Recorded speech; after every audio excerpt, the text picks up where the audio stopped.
How to set up phone hotspot security, WPA to WPA3 key.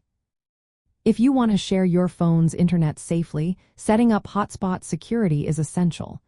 Let's walk through how to do this using WPA2 or WPA3 security. First, grab your phone and open the settings. Look for the hotspot or tethering section. This is where the magic happens. When you turn on the hotspot feature, you will see an option for security settings. Most smartphones automatically use WPA to personal, which is a solid choice. If your phone supports it, you can opt for WPA3 personal, which offers better protection. WPA3 uses advanced encryption and gives each connected device its own unique key, making it harder for anyone to snoop on your connection. Now let's set up your security key, which is just a fancy term for your password. First, select either WPA to personal or WPA3 personal in the security settings. Next, create a strong password.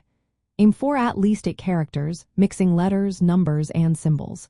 This makes it tougher for unauthorized users to guess.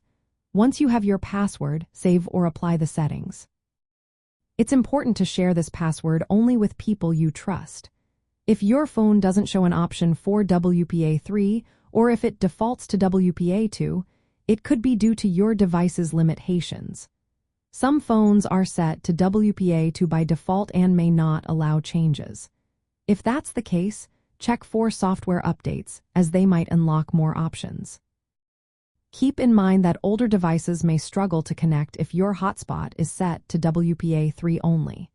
To avoid issues, some phones let you use a mixed mode, allowing connections with either WPA2 or WPA3. This ensures that all your devices can connect without a hitch. Setting up your phone's hotspot security is a straightforward process.